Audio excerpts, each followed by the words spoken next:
Shalom. As a Marxist and a Filipina national democratic organizer, you might hear me use terms like proletariat, bourgeois, petty B tendency, and think, what does that mean? Why are these labels so important to mass organizers and Marxists? I don't get it. It's totally okay for you not to get it at first. We in the US have been taught that the economic classes pertain to the upper class, the middle class, and the lower class, and your placement on this class hierarchy is simply based on how much money you make. If you make less than $25,000 a year, you are a lower class.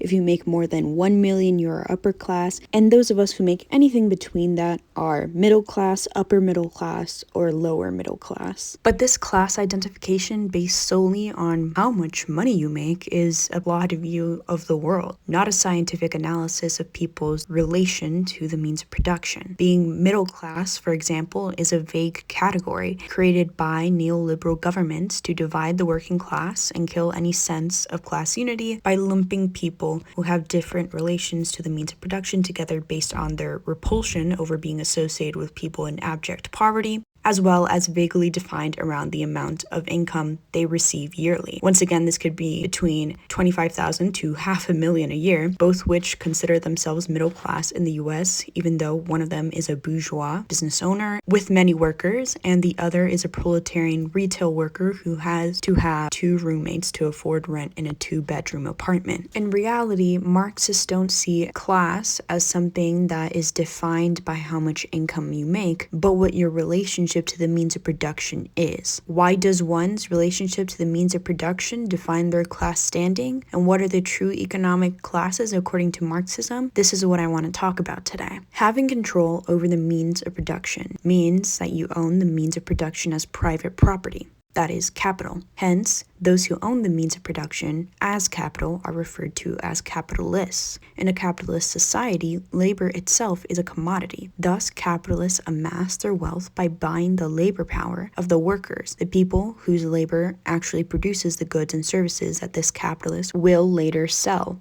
The capitalist doesn't just sell these products and services, however, they obtain a surplus value from them by paying their workers a wage lower than the value of the product or services they produce for the capitalists. Capitalists then are rich off the wage theft of their workers, which they're able to steal because they, and not the workers, have control over the means of production. Capital has one single life impulse, the tendency to create value and surplus value, to make its constant factor, the means of production, absorb the greatest possible amount of surplus labor. Capital is dead labor, that vampire-like, only lives by sucking living labor, and the more it lives, the more labor it sucks.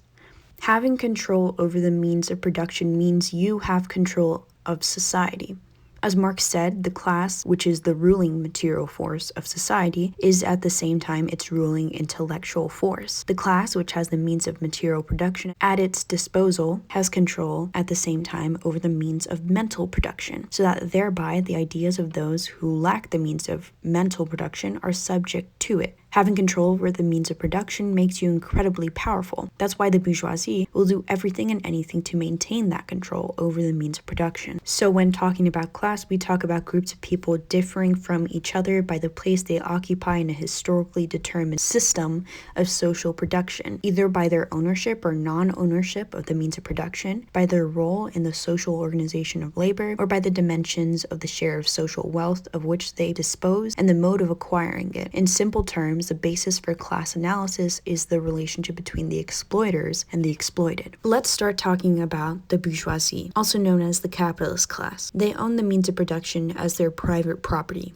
their capital, and thus they have the power to make profit off the surplus labor created by not paying their workers the true value of their labor. Owning capital generates them wealth and gives them the power to exploit others. There are 3 types of capitalists that can controversially be summed up as industrial, rentier, and petit. To my knowledge, Marx never used the words industrial capitalist and rentier capitalist, and I've scarcely heard any Marxist use those exact words, but within a Marxist analysis of the bourgeoisie, bourgeois class. In several works, including Philippine Society and Revolution, there is a distinction made between the two types of equally bad bourgeoisie: the top hat, douchey, business owner, and the cold-hearted, lazy landlord. The names of these labels may vary based on a country's material conditions. For example, in the Philippines, they're known as the compradors and national bourgeoisie versus the landlord. I'm going to use the more general terms industrial and rentier. Firstly, let's discuss the industrial capitalists, the top hat business owners. Industrial capitalists can be referred to as capitalists that get rich off the surplus value of their workers' labor in a specific industry in which they are also employed at, hold a high executive position in, or own. Industrial capitalists can range from CEOs of large companies like Tesla, Lockheed Martin, and Walmart, brand owners of a company that sells a commodity under a registered brand label, executive producers in commercial entertainment industries, and many more examples.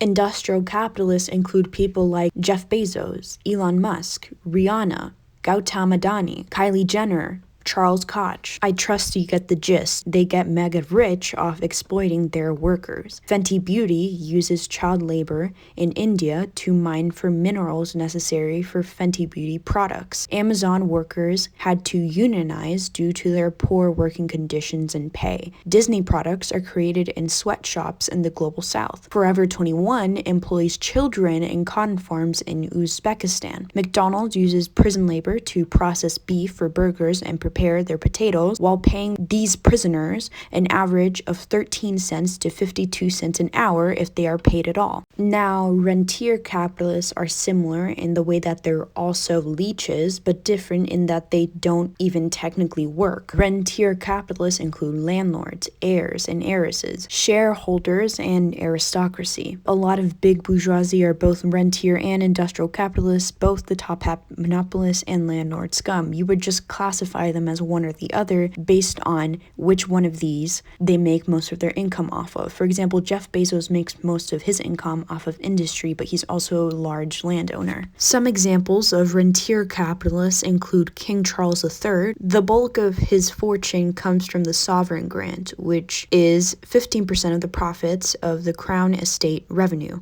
as well as the 2.7 billion hectares of land that he owns around the world, and the vast amount of wealth that he has inherited from his family, who has this accumulated wealth through, colonial expansion, slavery, and monarchist policies even within their own country that were designed to steal from their people. There's also Alice Walton, heiress to the Walmart fortune, the Lodgeman family of Brazil, a land-owning dynasty that has control over nearly 500,000 hectares of Brazil's land. The Conjuanco family of the Philippines that owns Hacienda Luisita. Andriy Vereshchii, who owns the largest farm in Ukraine, which is 514,000 hectares of farmland and has become one of the world's leading producers of sunflower oil. And Gina Reinchart, the richest person in Australia and the country's #1 private landowner. These big bourgeoisie are our major enemies.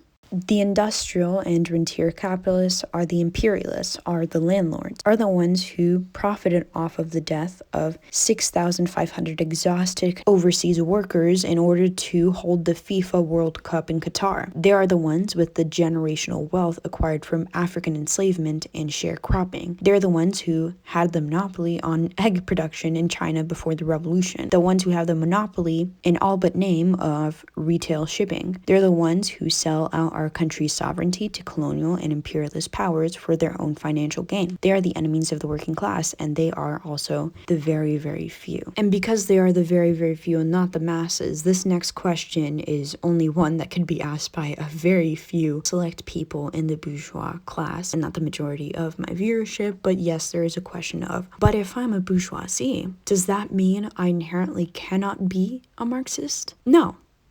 In fact, especially in colonized nations in the imperial periphery, as Jose Maria Sison describes in Philippine Society and Revolution, they are to a certain extent also oppressed by imperialism, and develop a left wing and a right wing, so there could be pro-proletarian bourgeoisie that help the mass struggle for national democracy in the Philippines, and later, if they are actually true in their advocacy for the Philippine masses, would join the socialist revolution as well. I'm not going to go super in depth with this right now. If you want to learn more, just read this section of PSR. And of course, I can't not mention that Friedrich Engels was part of the big bourgeoisie, but he was also a Marxist through and through. He dedicated his life to the people and poured money to the communist cause. Without Engels, Marx would not be known to us, the Communist Manifesto would not have been written, blah, blah, blah, blah. But these class traitors are the very few of the bourgeoisie, and the bourgeoisie remains our class enemy despite them. That's just the most important part there. Yes, if you want to dedicate your life to the people and you're part of the bourgeoisie, go do it, yes. You just have to engage in constant criticism, self-criticism, and fight against bourgeois tendencies that are inherent in your class. Moving on. The class below the big bourgeoisie is the petite bourgeoisie, literally the small capitalists. The petty B make up the vast majority of the intelligentsia, university-educated people. Unlike the big bourgeoisie, the petty bourgeoisie don't sell or buy labor power. They mostly make money directly through their own labor. They might hire a couple of people to work under them, but this isn't the main source of their wealth. They do, however, need capitalists to distribute their products, whether that be paintings or music, the bikinis they sell in their small swimsuit business, and they own a small amount of the means of production. This might mean actually owning a small amount of land and having a couple of farmhands who help them grow and harvest their plants, or it could just mean owning a sewing machine to make the clothes they sell or a computer to make the content that they make. So what are some examples of people who are petty bourgeoisie?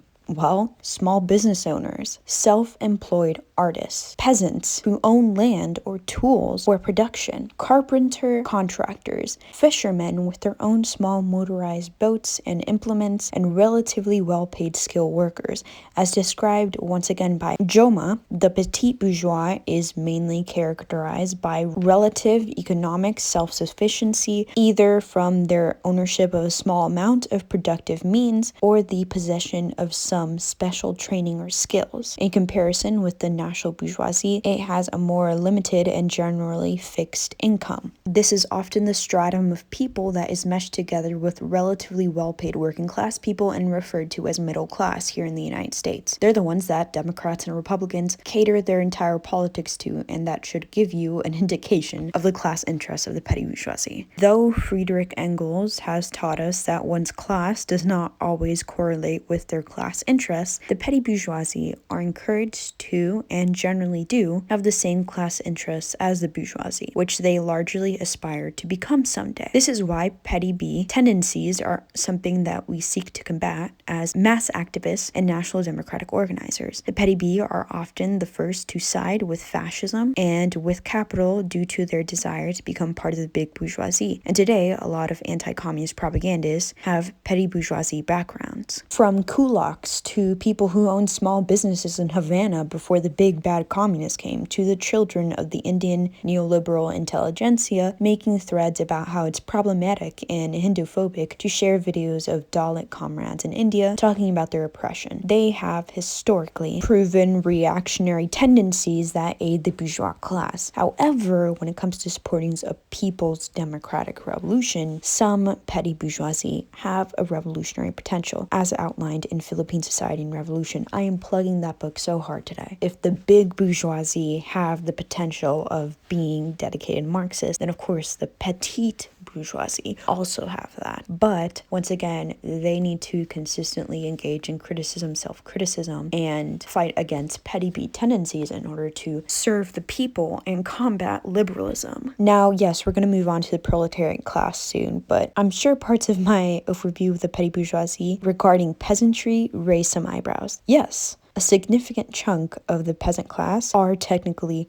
part of the petty bourgeoisie. They're defined as petty bourgeoisie if they own a fraction of the means of production and the majority of their income comes directly from their own labor instead of being wage laborers. They're defined as proletarian peasantry or semi-proletarian peasantry, and yes, I will explain what semi means in this next section, if they are farmhands and the majority of their income comes from receiving a wage for the labor they do for landlords and other petty bourgeoisie peasants instead of directly from their own labor labor on their own land, that is, if they own any land at all. That's why we saw such a huge divide between kulaks and proletarian peasants during collectivization efforts in the early years of the USSR. These kulaks, aka peasants, part of the petty bourgeois, did not want to collectivize and sided with the reactionaries against the people. This petty bee tendency of violently opposing collectivization and land reform resulted in some kulaks going as far as burning their own livestock and slaughtering their cattle, which played a small but significant role in the devastating Great Famine that hit Ukraine, Russia, and Kazakhstan. It must be combated. Finally, let's talk about the makers of history. The proletarian class, as Engels explained, is that class in society which lives entirely from the sale of its labor and does not draw profit from any kind of capital, whose weal and woe, whose life and death, whose sole existence depends on the demand for labor. The proletariat, or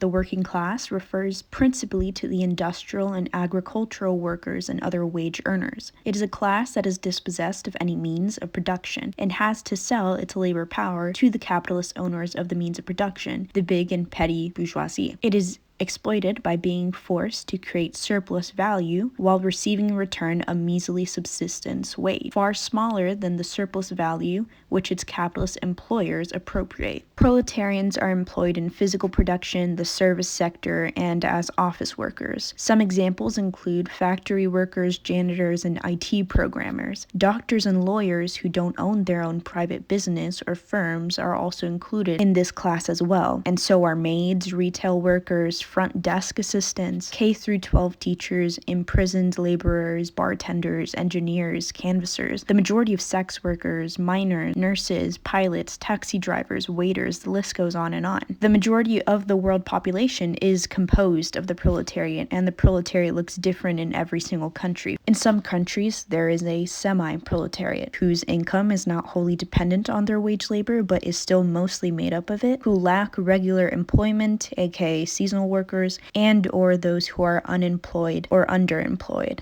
Examples of semi-proletarians are proletarian or poor peasants, peddlers, people who have a small handicraft business or small food stalls that helps them make some money on the side but doesn't account for the majority of their income, and once again, as previously mentioned, unemployed or underemployed people, who of course are of the proletarian class, because let's be real, there are a lot of heirs and heiresses who are unemployed, but they're not part of the semi-proletariat. They are rentier capitalists. Underemployed or unemployed people who need wages in order to be able to survive and have a house, running water, food. In Andalusia, for example, there is a large semi-proletariat due to the high unemployment rates. Due to this, many Andalusian people out of a job are forced to do odd jobs, open technically illegal small businesses at their homes to afford rent without steady employment, become peddlers, etc. Marina Leda's farming cooperative, which I talked about more in depth in this video on this communist-run town in Andalusia, serves the semi-proletariat in this sea of unemployment by providing seasonal work during harvest. The semi-proletarians suffer from dispossession, undercompensation, irregularity, and insufficiency of income and insecurity. These are those who have only their simple implements, like the small handicraftsmen, carpenters and masons, small photographers, ambulant repairmen, and poor fishermen. They are those who have only a small amount of funds to carry on their lives as peddlers and stall keepers. They are the ones who have nothing at all but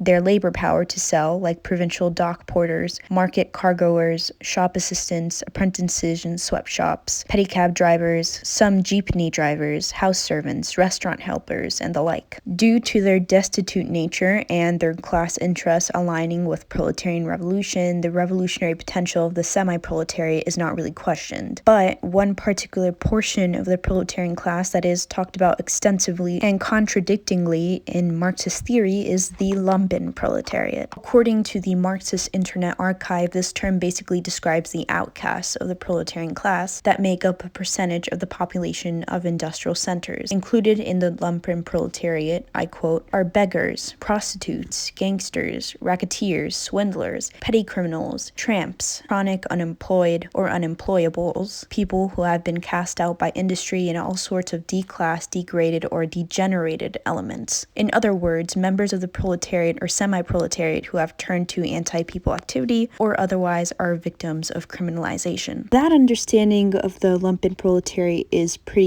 universal. What is not universal amongst Marxist scholars is the revolutionary potential of this section of the proletariat. Depending on the historical and material conditions of their own countries, Marxists throughout history have arrived at different interpretations of the lumpen as either more prone to reaction or more prone to revolution than the rest of the proletariat. We can compare, for example, José María Sisón's analysis of the lumpen proletariat in the Philippines versus the analysis of Huey P. Newton of the lumpen proletariat in the United States. Starting with Sisón, who stated, "The lumpen proletariat is composed of the dregs of Philippine society. It has emerged as a result of forced idleness. It is composed of thieves, robbers, gangsters, beggars, pimps, and prostitutes, fakirs, vagrants, and other elements who resort to antisocial acts to make a living. They appear conspicuously in city slums. They often act as strike-bearers, disruptors of democratic actions, informers, or goons for hire. Many of them go to the countryside to engage in banditry, extortion, cattle rustling, piracy, and the like. Most of those being recruited by the reactionary armed forces come from the lumpen proletariat. Lately, the reactionary government has adopted the malicious practice of sending into the ranks of demonstrators combined forces of secret agents and hired lumpen proletarians to attack petty bourgeois establishments. The lumpen proletariat are an extremely unstable lot. They are easily bought off by the enemy and are given to senseless destruction, but some of them can be remolded. Their courage in combat and their hatred of the puppet state and exploitation can be put in the service of the revolutionary struggle provided safeguards are taken. When they join the revolution, they become the source of roving rebel bands and anarchist or putschist ideology. Karl Marx and Friedrich Engels themselves describes the lumpen proletariat as the dangerous class, the social scum. That passively rotting mass thrown off by the lowest layers of the old society may, here and there, be swept into the movement by a proletarian revolution. Its conditions of life, however, prepare it far more for the part of a bribed tool of reactionary intrigue. But Marxist thinkers who lived in countries where people are marginalized and criminalized by race or ethnicity, forcing them into the position of the lumpen proletariat through criminalization, often beg to differ. For example, Huey P. Newton had a very different idea of the lumpen proletariat. As the ruling circle continued to build their technocracy, more and more of the proletariat will become unemployable, become lumpen, until they have become the popular class, the revolutionary class. To quote on the ideology of the Black Panther Party, essentially what Huey did was to provide the ideology and the methodology for organizing the black urban lumpen proletariat. Armed with the ideological perspective and method, Huey transformed the black lumpen proletariat from the forgotten people at the bottom of society into the vanguard of the proletariat. In other words, Newton made the observation that in settler colonies like the US, where there is a clear racial hierarchy, black people, regardless of specific class status, were heavily criminalized in order to keep the military-industrial complex rich off slave labor after the abolishment of slavery itself. Read the 13th Amendment. So regardless of whether or not they were actually lumpen, which is not to say that any capitalist country's treatment of the lumpen proletariat is in any way just, the black proletariat was immediately treated as lumpen proletariat by their oppressor, and the conditions that forced them to become lumpen proletariat were significantly different for example, the Philippines because of the white supremacist racial hierarchy, redlining, purposeful government neglect, and over-policing that still exists today, which forces many young Black, Latina, and Southeast Asian people in the United States into this particular part of the proletariat, into sex workers exploited by pimps, into drug dealers, into gang members. This criminalization by race and ethnicity that forces people to join the or be associated with the lumpen proletariat isn't exclusive to just settler colonies, however. As one of my Romani comrades pointed out, in Europe it is Roma, travelers, and African and Middle Eastern, South Asian refugees or migrants who are relegated to these positions often across Europe, joined by Slavic and Balkan people in Western Europe due to rampant racism, redlining, and criminalization. The European media criminalizes all of these ethnicities and races, propagandizing on their news networks and labeling them as criminals. The same happens in India against members of lower castes. This criminalization, government neglect, neglect and purposeful lack of stable job opportunities for these groups of people also has the same effect as it does in the United States in disproportionately forcing them into the lumpen proletariat. According to Newton and the Black Panthers, this made the lumpen proletariat who are forced into these antisocial lines of work the ones with the most revolutionary potential because they know they're being criminalized by the bourgeois class due to their skin color or their ethnicity, and they know that they're being exploited by the bourgeois class, especially if they're currently incarcerated because they are very directly abused and exploited by the corporations in prisons. And they know that them being imprisoned in these private prisons makes money for the owners of these private prisons, the prison food companies operating these private prisons, the security companies that surveil them in these prisons. They are the most revolutionary because they know more than anyone else how the system works, and they know that, as Karl Marx himself said, but black proletarians in the United States more literally embody due to the history of enslavement and mass incarceration. They have nothing to lose but their chains. So what can we take away from these interpretations of the lumpen proletariat? All Marxist thinkers agree on three things: that the lumpen are forced into degrading and antisocial activity due to criminalization and impoverishment by the capitalist class, that the capitalist class and fascist factions have used their conditions, which they themselves have manufactured, to bribe or brainwash them into physically and ideologically opposing proletarian ideology, and that due to the antisocial nature of the subclass they are forced into by the capitalist class, they must be remolded upon entering a revolutionary movement as to avoid them bringing in remains of putschist ideology and create rebel-roving bands that delegitimize or destroy the proletarian party. Those are the three unities between all Marxists, but the disagreement is on the revolutionary potential of the entire lumpen proletariat class, because every lumpen proletariat in each country has joined or been forced into that social class by different historical conditions. A significant portion of the lumpen proletariat in the United States, for example, is made up of people who have been historically criminalized by race, predominantly black descendants of enslaved Africans, and in more recent years, Latin Americans of mixed indigenous, and or African descent, and some Southeast Asians, in order to serve as cheap labor for the prison industrial complex and all of the corporations that are complicit in this new age slave labor. As racial or ethnic groups who have been overexploited by this industrial complex and face more state violence in the form of racial profiling and police brutality due to their criminalization, they have a clear revolutionary potential, as their community is already aware of how the working class is oppressed by the capitalist class. That doesn't mean that they don't have a reactionary potential as well, as seen by the anti-people programs of some right-wing black liberationist or brown power groups, as well as the white lumpen proletariat and how prone they are to becoming part of neo-Nazi and white supremacist gangs in prisons, as well as being the majority of people that are recruited into white power groups outside of prison and become like terrorists. But it's clear by the historical context of revolutionary movements in the United States that groups like that of the Black Panthers, one of, if not the most significant and influential American communist movement and black liberationist movement in this country's history, who identified a lot of their base support as lumpen proletariat, were correct in recognizing this revolutionary potential after conducting a social investigation and class analysis of American class society. That doesn't exactly mean, however, that the Black Panther Party was not for the elimination of the lumpen proletariat after the establishment of a socialist state. They supported sex workers, they supported drug dealers, they did not support the sex trade, and they did not support drug cartels. And in the context of the Philippines, where the largest, most successful protracted people's war since the Chinese Revolution is being waged,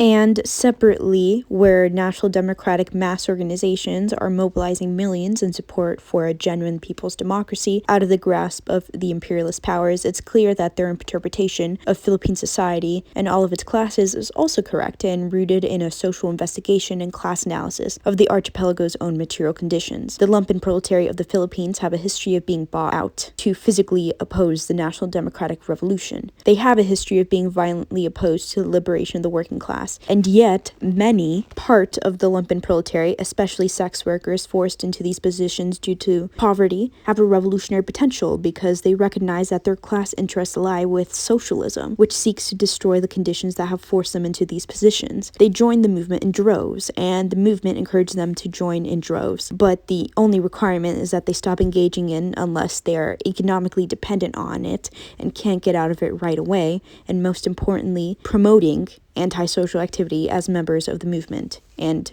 be remolded. So as you can see, Newton's analysis and Cisson's analysis are not actually even that different. They are not the enemy. The capitalists that sometimes successfully manipulate them are. Capitalists leech off the labor of the proletariat. They are rich off the stolen surplus value of their labor, and at the same time, they subject the proletariat to anti-people policies put in place to make the proletarian class even more desperate for wages, to the point of accepting cents an hour for valuable labor that makes the capitalist class billions every year. Meanwhile, 10 million proletarians die every year due to capitalist wealth distribution policies. Since the proletariat are both the majority of the world population and exploited by the bourgeoisie, it is within their common interest to unite and wage class war against the capitalist class to gain control over the means of production and thus society. As Malcolm X said, we are not outnumbered, we are out-organized. That is why mass movements and proletarian parties seek to organize the masses and build up class solidarity within their own countries as well as internationally. Due to this, the capitalist class is violently opposed to communism and has spent so much money and effort to kill off communists, labor, and other proletarian movements, sometimes very literally. Take, for example, the rail workers strike in the United States right now. Joe Biden and the members of the U.S. Congress have sided with the rail carriers against the rail workers who are striking against a new contract that denies them paid sick leave by signing into law a measure that makes a rail strike illegal. Biden and the rest of the bourgeois idiots and their puppets in Congress rather side with the rail companies who want to deny their workers paid sick time off and make striking illegal in order to keep the economy going, then demand that they receive paid sick days off. They are scared shitless of the working class realizing their collective power and using it to mess with their money.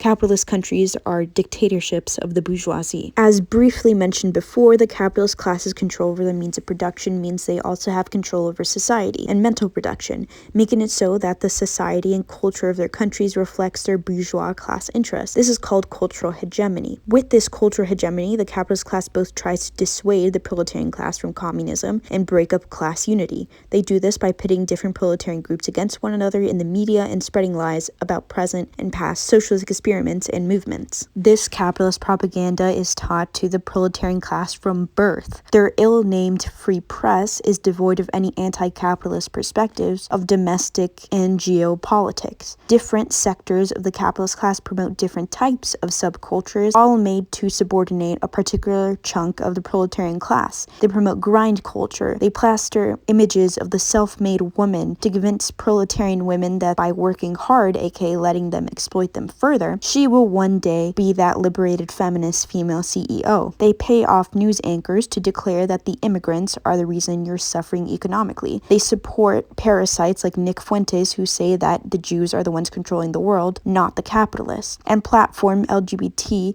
influencers to talk about how supporting anti-imperialist movements in the Middle East that are trying to stop the foreign companies from stealing their oil is problematic and not girly pop. Anything that makes the proletarian class side against their own class interests. This propaganda is successful at creating anti-communist elements in the proletarian class, such as the labor aristocracy and class traders. The better off members of the working class, who are given more scraps by the capitalist class due to their job positions or identity in return for their loyalty, are known as the labor aristocracy. As with the lumpen proletariat, who make up the labor aristocracy depends on the social hierarchy and material conditions of a particular society. In some societies, it's just represented by people like store managers and trade unionists who do not fight for their workers, as they are rewarded for it with a higher wage or getting invited to the work retreats with all the CEOs or whatevs. If they get invited to these retreats and receive a better salary, but they still fight for their workers, then they're not labor aristocracy. And there's been some debate about whether in settler colonial states the proletarians that belong to the racial group of the original settlers of that particular society are sometimes collectively defined as labor aristocracy unless they actively oppose the supremacist institution in place in a material way. I need to look more into that claim. I understand where it comes from, and I think there's historical examples where people based on identity have been part of labor aristocracy. For example, in Nazi Germany, proletarians who were considered Aryan and showed allegiance to the Nazi party were labor aristocracy. And just to reiterate, the labor aristocracy are still exploited, of course, but they act as the lapdogs of the capitalist class due to their special treatment. More broadly, class traitors are proletarians who swear allegiance to the capitalist class and help them in their subjugation of their entire class, whether or not they themselves benefit from it in any way. Police officers, agents of imperialism, and reactionaries are included within this category alongside the labor aristocracy. Proletarians who are fascist in ideology are class traitors. The temporarily embarrassed millionaires are class traitors. A usual question I get when talking about class is class all that matters to Marxists? The simple answer is yes, but no. Most, if not all, other forms of discrimination are also class-based. But that doesn't mean members of oppressed minorities who are part of the bourgeois class don't face discrimination. It's kind of like how bourgeois women's oppression is still based on class, as they are regarded primarily as factories for future heirs of private property. They still experience misogynist violence and subordination because that misogynist violence and subordination is within the class interests of the bourgeoisie. Making a class analysis and social investigation includes taking into account a society's minority populations and how they are also oppressed by the bourgeois class. For example, Filipino Marxists recognize special social groups, which the National Democratic Movement and later Socialist Revolution should also consider in their analysis, including but not limited to the national minorities: indigenous people, Muslims, Chinese minority, the settlers, Spaniards, Americans, or other foreigners settling on Filipino land, and women and in turn members of the LGBT community. This is not the entire list. I recommend that you read this section of PSR to understand it more. Additionally, many communist movements all over the world don't just incorporate class into their social analysis and movement. They also combat racism, sexism, queerphobia, ethno-nationalism, and more because it's within the class interest of the bourgeoisie for those forms of discrimination to exist. Classes struggle. Other classes triumph. Others are eliminated. Such is history. Such is the history of civilization for thousands of years. To interpret history from this viewpoint is historical materialism. Standing in opposition to this viewpoint is historical idealism. So that's class. Hopefully you learned something new, or if you're a Marxist who knows more than me and want to critique my video, please feel free to do so. I am always down for criticism and self-criticism. If you would like me to make more videos like this, please let me know. And if you want to support my work, please consider becoming a patron. I am also a Medium writer, and I encourage people to follow me on there as well. Salamat!